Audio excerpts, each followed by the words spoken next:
Nous avons appris que Wafo est mort d'un AVC après avoir attrapé sa femme avec 6 hommes dans le lit conjugal. C'était juste 5 hommes.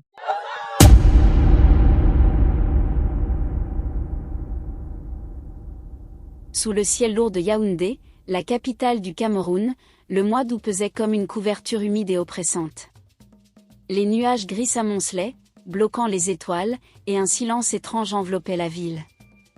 Les rues, d'habitude vibrantes de klaxons d'ébène skin, ces taxis-motos qui slalomaient entre les passants, semblaient retenir leur souffle. Les vendeurs ambulants, perchés près de leurs étals de mangue, de beignets et de poissons braisés, parlaient à voix basse, comme s'ils craignaient de réveiller un esprit endormi.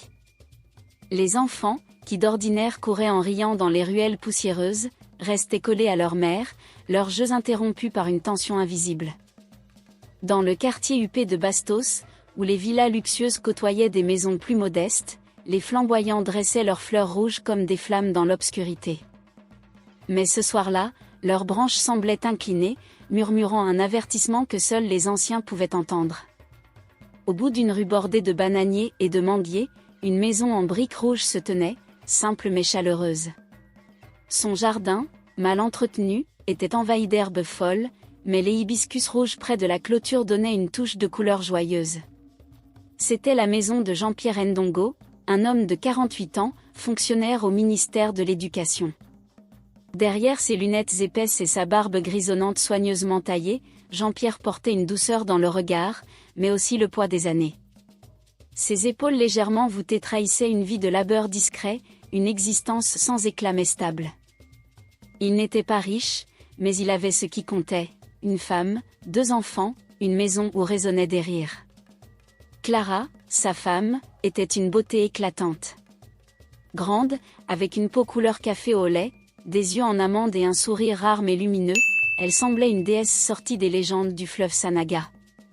À 38 ans, elle en paraissait 10 de moins, et son allure attirait les regards dans les rues d'Emana, où elle travaillait comme coiffeuse. Dans son petit salon, ses doigts agiles tressaient des nattes parfaites, posaient des mèches avec une précision d'artiste. Ses clientes disaient qu'elle avait un don, une magie dans les mains. Jean-Pierre l'aimait comme un miracle. Après la mort tragique de sa première épouse dans un accident de moto, Clara était devenue son second souffle, sa lumière dans l'obscurité. Leurs 2 enfants, Léa, 15 ans, et Samuel, 12 ans, complétaient leur monde. Léa, avec ses yeux rêveurs et son amour des livres, passait des heures à lire des romans sous le manguier du jardin. Samuel, vif et espiègle, inventait des blagues pour faire rire son père après une longue journée. Ensemble, ils formaient une famille unie, un tableau simple mais précieux, tissé de petits moments de bonheur. Mais ce soir-là, sous un ciel prêt à éclater en pluie, tout allait basculer. Jean-Pierre rentra plus tôt que prévu ce soir-là. Une panne d'électricité avait paralysé le ministère de l'Éducation, et les fonctionnaires avaient été renvoyés chez eux en milieu d'après-midi. Dans sa poche, un petit sac en plastique contenait une bouteille de parfum, un cadeau modeste mais soigneusement choisi au marché central. Il imaginait le sourire de Clara, ses yeux pétillants en découvrant la surprise. Il marchait d'un pas léger dans les ruelles de Bastos, fredonnant une vieille chanson Betty que sa mère lui chantait enfant, un air doux qui parlait d'amour et de rivière.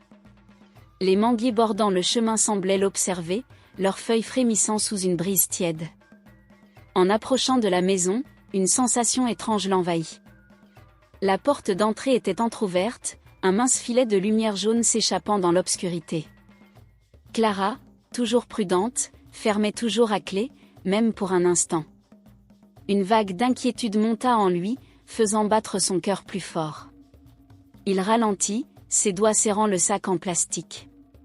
Puis il entendit un son. Un rire d'homme, grave, moqueur. Puis un autre. Et encore un autre. 6 voix distinctes, des rires gras mêlés de plaisanteries crues, des mots qu'il ne voulait pas comprendre. Et au milieu, la voix de Clara, claire, rieuse, presque provocante, comme une mélodie qu'il ne reconnaissait pas. Jean-Pierre s'arrêta net, la sueur froide coulant le long de sa nuque.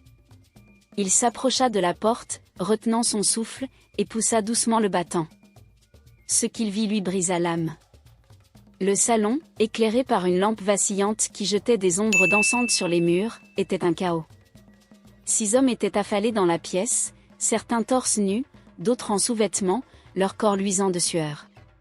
Des bouteilles de bière traînaient sur la table basse en bois, certaines renversées, laissant des flaques collantes.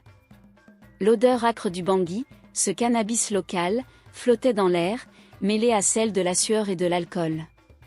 Certains hommes fumaient, tirant de longues bouffées, tandis que d'autres riaient en regardant leur téléphone, leurs doigts tapotant frénétiquement les écrans. Et là, au centre, sur le tapis usé où Léa et Samuel jouaient autrefois aux cartes, Clara était nue. Ses cheveux, d'ordinaire si bien tressés, étaient en bataille, tombant en mèches désordonnées sur ses épaules. Ses yeux étaient fermés, son visage abandonné au plaisir. Un jeune homme musclé, un collier de dents de crocodile autour du cou, caressait son corps avec une assurance arrogante, ses mains glissant sur sa peau comme s'il en était le maître. Les autres hommes riaient, certains prenant des photos avec leur téléphone, leurs regards brillants de désir. Ils attendaient leur tour, comme des vautours autour d'une proie. Jean-Pierre resta pétrifié, incapable de bouger, incapable de respirer. Le sac en plastique glissa de sa main et tomba sur le sol. La bouteille de parfum se brisa avec un bruit sec, son odeur sucrée et florale se mêlant à l'horreur de la scène. Le silence tomba comme une lame, coupant court au rire et au murmure. Tous les regards se tournèrent vers lui. Clara ouvrit les yeux. Elle ne cria pas, ne se couvrit pas. Elle sourit, un sourire froid, cruel, comme si elle regardait un étranger. « Jean-Pierre. Tu tombes mal, dit-elle, sa voix détachée, presque moqueuse. On s'amuse. » Un géant aux yeux injectés de sang, torse nu, se leva lentement, dominant la pièce de sa stature imposante. Sa peau luisait sous la lumière jaunâtre, et une cicatrice barrait son torse. « C'est ton mari ?» grogna-t-il, sa voix épaisse comme la fumée du bangui. Clara haussa les épaules, un geste désinvolte qui poignarda Jean-Pierre en plein cœur. « Oui. Mais il n'est plus rien pour moi depuis longtemps. » Jean-Pierre voulut crier, hurler, demander pourquoi. Mais aucun son ne sortit de sa gorge. Ses lèvres tremblaient, sa vision se brouillait. Une douleur aiguë explosa dans sa tête, comme si un marteau frappait son crâne de l'intérieur. Ses jambes cédèrent sous lui. Il s'effondra comme un arbre foudroyé, et le monde devint noir. Quand les voisins trouvèrent Jean-Pierre inconscient sur le seuil de sa maison, ils agirent vite. Monsieur Tala, un vieil homme aux cheveux blancs qui vivait de l'autre côté de la rue, avait vu toute la scène par sa fenêtre entr'ouverte. Il n'avait rien dit, mais ses yeux brillaient de larmes pour l'homme brisé qu'il considérait comme un fils. Il appela une ambulance, et bientôt, les sirènes déchirèrent le silence de la nuit. À l'hôpital central de Yaoundé, les médecins se battirent pour sauver Jean-Pierre. Ils diagnostiquèrent un accident vasculaire cérébral sévère, causé par un choc émotionnel si violent qu'il avait fait éclater une artère dans son cerveau. Jean-Pierre plongea dans le coma, son corps immobile sur le lit blanc, son esprit prisonnier d'un cauchemar sans fin où il revivait la scène encore et encore. Clara, les 6 hommes, le tapis, les rires. Dans la salle d'attente, Léa et Samuel, serrés l'un contre l'autre, pleuraient dans les bras de leur tante Mariam, la sœur aînée de Jean-Pierre. Léa, ses yeux rougis par les larmes, demandait sans cesse « Pourquoi papa ? Pourquoi ?» Sa voix tremblait, brisée par l'incompréhension. Samuel, lui, fixait le sol, ses petites mains serrées en poing, son visage fermé. Il refusait de parler, mais ses épaules tremblaient de colère et de chagrin. Clara n'était pas là. Personne ne savait où elle était passée. Les voisins chuchotaient qu'elle avait fui avec les hommes du salon, qu'elle avait abandonné sa famille sans un regard en arrière. 3 jours passèrent, longs comme des années. Les médecins, épuisés, surveillaient les signes vitaux de Jean-Pierre. Mariam restait à l'hôpital jour et nuit, priant à voix basse, un chapelet entre les doigts. Léa et Samuel, hébergés chez elle à Ngoaikele, passaient leur journée dans un silence lourd, incapables de comprendre pourquoi leur monde s'était effondré. Puis, un matin, Jean-Pierre ouvrit les yeux. Mais il n'était plus le même. La moitié de son visage était tordue, comme si elle avait fondu sous une chaleur invisible. Son bras gauche restait inerte, inutile, pendu comme un poids mort. Sa voix, autrefois douce et rassurante, n'était plus qu'un murmure rauque, à peine audible. Le médecin, un homme fatigué aux lunettes rondes, expliqua à Mariam que la récupération serait longue, peut-être impossible. « Il a eu de la chance de survivre », dit-il. Mais le choc émotionnel, c'est comme si son cœur avait explosé avant son cerveau. Il faudra du temps, beaucoup de temps. Jean-Pierre, allongé sur son lit d'hôpital, ne parlait pas. Il fixait le plafond, des larmes roulant lentement sur ses joues, trempant son oreiller. Il revoyait tout, Clara, nue, riant avec ses hommes. Les bouteilles de bière. Les téléphones qui prenaient des photos. Et cette phrase, comme un poignard planté dans son cœur, « Il n'est plus rien pour moi ». Chaque respiration lui faisait mal. Chaque battement de cœur était une trahison. Il voulait mourir, laisser le silence l'engloutir, oublier la douleur qui le dévorait. À l'autre bout de Yaoundé, dans le quartier pauvre de Mokolo, une vieille femme nommée Mama Esther vivait dans une case au mur de terre battue, entourée de plantes médicinales et d'objets sacrés. Respectée et crainte, elle était une ganga, une guérisseuse traditionnelle, une gardienne des secrets anciens. Ses cheveux gris, tressés en fines nattes, encadraient un visage ridé mais puissant, et ses yeux, perçants comme ceux d'un faucon, semblaient voir au-delà du monde des vivants. Devant une statue de serpent en bois d'ébène, elle allumait des bougies chaque nuit, murmurant des prières aux esprits de la terre, ceux qui jugeaient les âmes et punissaient les trahisons. Mama Esther savait ce qui s'était passé chez Jean-Pierre. Car 6 mois plus tôt, Clara était venue à elle, un après-midi où le soleil brûlait les toits de tôle de Mokolo. Clara s'était assise sur une natte usée, ses yeux brillants d'une colère froide, d'une haine qui semblait la consumer. Mama Esther, avait-elle dit, je veux qu'il souffre. Je veux qu'il me voie avec d'autres hommes. Je veux qu'il me trouve nue, entourée de 6 hommes, et qu'il tombe raide mort. La vieille femme l'avait regardé longtemps, ses doigts noueux caressant un collier de perles rouges qui pendait à son cou. Pourquoi, petite? Il t'a battue? Il t'a trompée? Il t'a fait du mal? Clara avait secoué la tête, ses lèvres tremblantes de frustration. Non. Il est trop bon. Il m'aime trop. Il me traite comme une reine, mais je me sens enfermée. J'ai 38 ans, Mama Esther. Je veux vivre. Je veux sentir la liberté, les mains d'autres hommes, la vie qui pulse. Je veux être libre. Mama Esther avait soupiré, ses yeux scrutant l'âme de Clara comme un miroir. L'amour n'est pas une prison, petite. C'est toi qui as fermé les barreaux. La liberté que tu cherches n'est pas dans la trahison. Mais Clara était inflexible, ses poings serrés, sa voix tremblante de détermination. Aide-moi. Avec ta magie. Je veux qu'il voie tout. Et qu'il en meure. La Nganga avait hésité. Elle connaissait le prix des sorts qu'elle jetait. Les esprits n'aimaient pas les caprices du cœur, encore moins les trahisons gratuites. Ils étaient justes, mais impitoyables. Mais Clara insista, sortant une liasse de billets de sa poche, les posant sur la natte comme une offrande. « Je paierai ce qu'il faut », dit-elle, les yeux brillants. Mama Esther céda, non sans un dernier avertissement. Elle se leva, boitant légèrement, et s'approcha d'un autel encombré de racines sèches, de fioles poussiéreuses et de plumes d'oiseaux. Elle prépara une mixture noire, un mélange de racines amères, de sang de chauve-souris et de cendres d'ancêtres, murmurant des incantations dans une langue que peu comprenaient. Elle versa le liquide dans un petit flacon de verre et le tendit à Clara.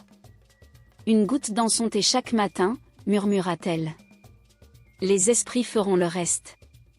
Mais attention, petite. La magie a un prix. Et les esprits ne pardonnent pas les trahisons sans raison. » Clara avait ri, un rire léger mais amer, comme si elle défiait le monde entier. Elle paya 500 000 francs CFA, prit le flacon et partit sans un regard en arrière, ses talons claquant sur le sol poussiéreux de Mokolo. Jean-Pierre passa 3 semaines à l'hôpital, suspendu entre la vie et la mort.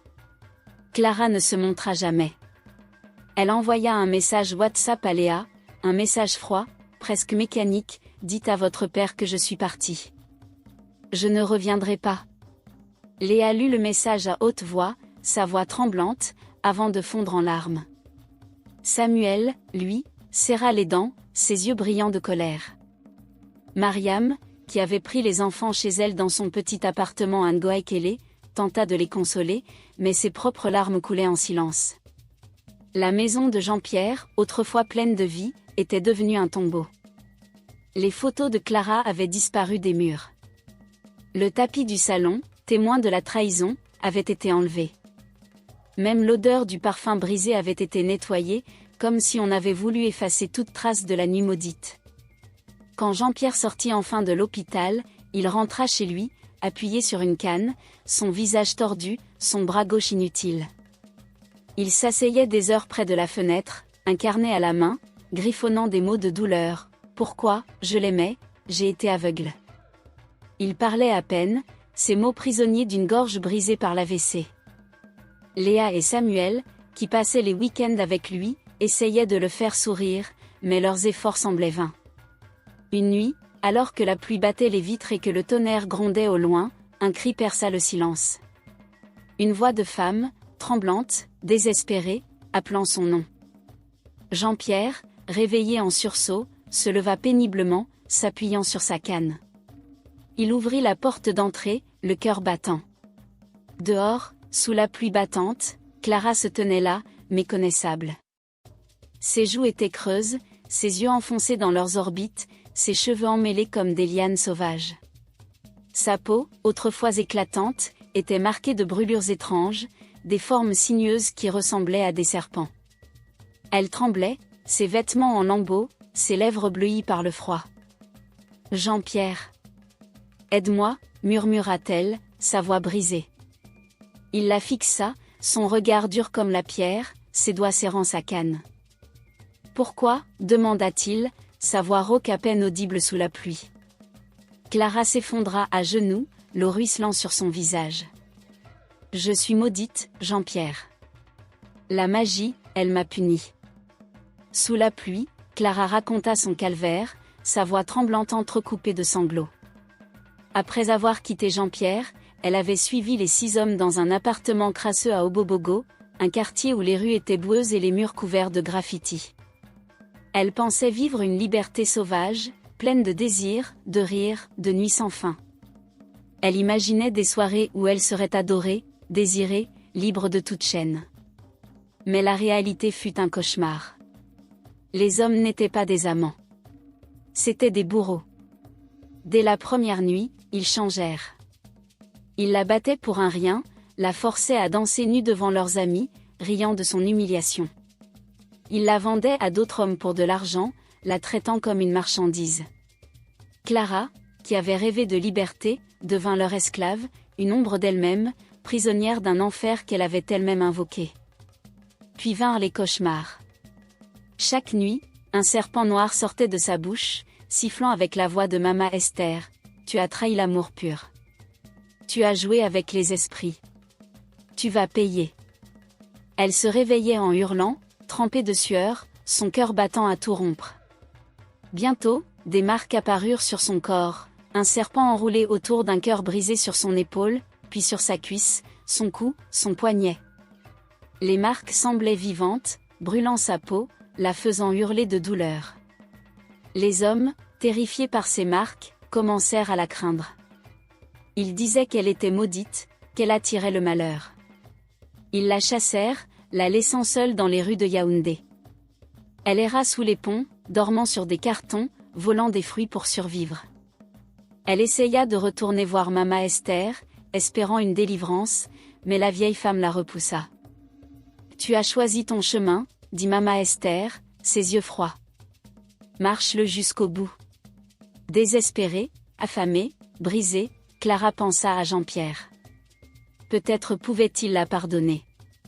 Peut-être l'aimait-il encore, malgré tout. Elle marcha sous la pluie, ses pieds nus écorchés par les pierres, jusqu'à la maison de Bastos. Mais en voyant le regard de Jean-Pierre, vide, dur, elle comprit. Elle avait détruit un homme bon. Et il n'y avait pas de retour en arrière. Jean-Pierre referma la porte, laissant Clara sous la pluie. Il retourna à son carnet, écrivant d'une main tremblante, « L'amour ne se force pas. La trahison est une lame. » Il ne pouvait pas la laisser entrer, pas après ce qu'elle avait fait. Mais les esprits n'en avaient pas fini. Les 6 hommes qui avaient partagé Clara commencèrent à tomber, l'un après l'autre, comme des feuilles mortes emportées par une tempête. Le premier, le tatoué au collier de dents de crocodile, fut trouvé pendu dans son appartement à Obobogo. Un serpent noir, long et luisant, était enroulé autour de son cou, ses yeux vitreux fixant le vide. Les voisins jurèrent que le serpent n'était pas là quand ils avaient forcé la porte. Le deuxième disparut pendant 3 jours. On retrouva son corps dans le fleuve Fundi, flottant parmi les roseaux. Ses yeux avaient été arrachés, comme si une force invisible avait voulu punir ce qu'il avait vu. Le troisième devint fou. Il courait dans les rues de Mélène, criant que des serpents sortaient de ses oreilles, de sa bouche, de ses yeux. Une nuit, il grimpa sur le toit d'un immeuble et se jeta dans le vide, un sourire étrange sur les lèvres. Le quatrième brûla dans son lit, sans flamme ni fumée. Quand les pompiers arrivèrent, il ne restait que des cendres, disposées en forme de serpent sur le matelas. Le cinquième fut retrouvé dans une forêt près de Mbalmayo, entouré de 6 serpents noirs, enroulés autour de son corps comme des chaînes. Son visage était figé dans une expression de terreur absolue. Le 6e, le géant aux yeux rouges, tenta de fuir à Douala. Mais une tempête soudaine bloqua son bateau. Coincé dans un hôtel miteux, il entendit des rires dans la nuit, des voix sifflantes, une main froide sur son front. Il mourut dans son sommeil, le cœur arrêté, les yeux écarquillés, comme s'il avait vu l'enfer. Les habitants de Yaoundé chuchotaient, terrifiés. Les esprits étaient en colère. La trahison de Clara avait réveillé une force ancienne, impitoyable. Un mois plus tard, Mama Esther fut trouvée morte dans sa case à Mokolo. Elle était assise devant son autel, ses bougies éteintes, un sourire figé sur les lèvres. Dans sa main, elle tenait une photo du mariage de Jean-Pierre et Clara, prise des années plus tôt. Un serpent noir avait été dessiné au feutre rouge, enroulé autour de leur tête souriante. Les villageois murmurèrent que les esprits l'avaient punie pour avoir manipulé la magie contre un amour pur. Mais d'autres, les anciens, disaient qu'elle avait accompli leur volonté.